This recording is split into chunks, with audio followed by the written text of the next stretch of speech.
Shalom Ibu Bapak, Saudara-saudara yang dikasihi Tuhan. Kembali lagi kita berjumpa di dalam Pualam Kasih Bapa.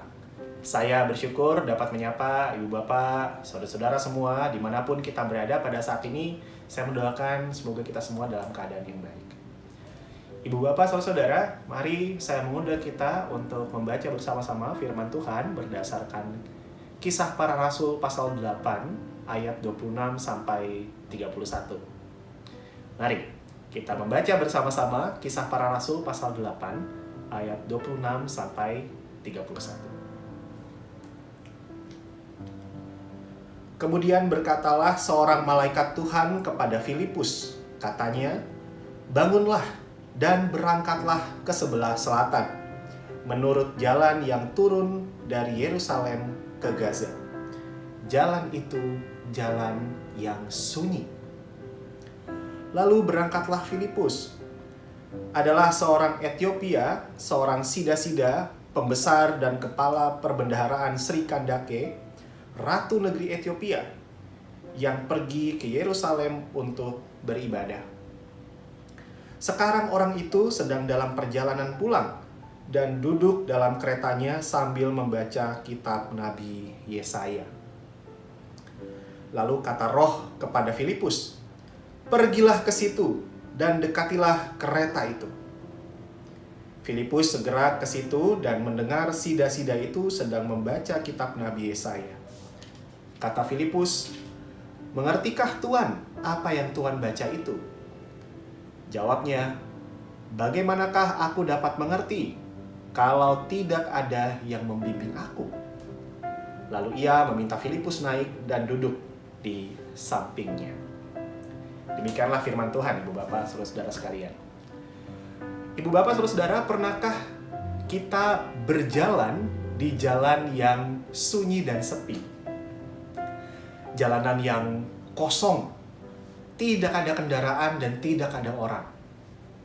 Nah, dalam keadaan tertentu, seperti di siang hari atau mungkin kita sedang terburu-buru, perjalanan di jalan yang sunyi dan sepi itu bisa menjadi perjalanan yang diharapkan. Tentu saja, tidak ada hambatan, tidak ada kemacetan, dan tidak ada orang berlalu lalang. Itu membuat perjalanan kita menjadi lancar. Namun, apabila berjalan di malam hari, tidak naik kendaraan, kita hanya jalan kaki saja, begitu. Dengan suasana yang begitu sunyi, maka perjalanan kita bisa terasa tidak nyaman.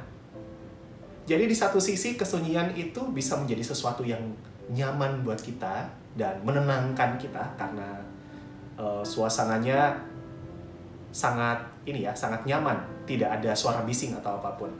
Namun di sisi lain, dalam situasi tertentu, kesunyian itu, jalan yang sunyi itu bisa menjadi pengalaman yang membuat kita takut, merasa tidak menyenangkan, bahkan kita bisa merasakan kemungkinan bahaya, kira-kira demikian. Nah, Ibu Bapak, Saudara-saudara, di dalam bacaan kita tadi menemukan frasa jalan yang sunyi. Apa pentingnya penekanan jalan yang sunyi ini? Di dalam Alkitab kita, jalan yang sunyi itu punya kesan yang cenderung kurang menyenangkan. Dan biasanya jalan itu adalah jalan yang tidak dipilih orang. Jalan yang sunyi itu dekat sekali kesannya dengan daerah yang ekstrim. Misalnya padang gurun, atau jalan-jalan yang rawan sekali terjadi perampokan. Bisa jadi juga jalan yang sunyi itu adalah jalan yang tidak lagi dipakai orang banyak sebagai jalan utama. Karena daerah tersebut atau jalan tersebut dikenal sebagai daerah yang tidak ramah atau syarat dengan kekerasan. Jadi intinya, orang akan berpikir berkali-kali untuk mempertimbangkan jalan yang lain daripada harus menjalani jalan yang sunyi ini.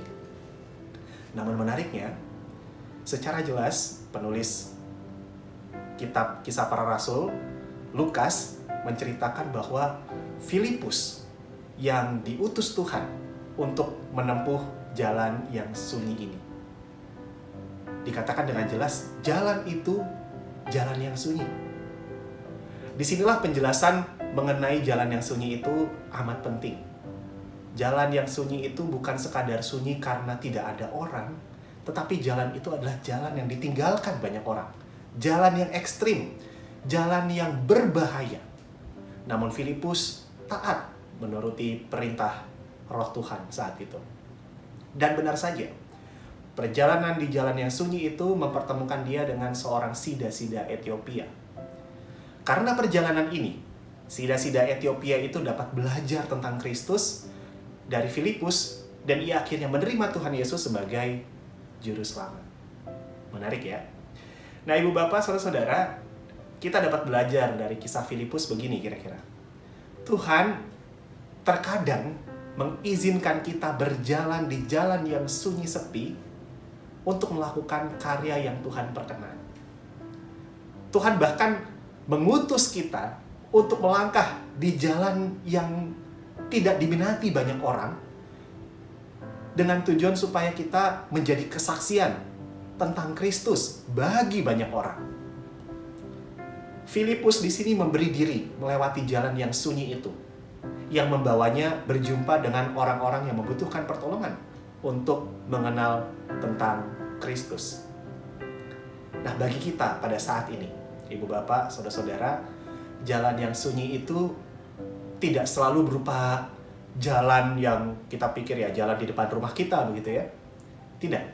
Tapi jalan yang sunyi itu bisa kita maknai secara spiritual, berupa pengalaman-pengalaman hidup yang tidak nyaman bagi kita, yang tidak kita sukai.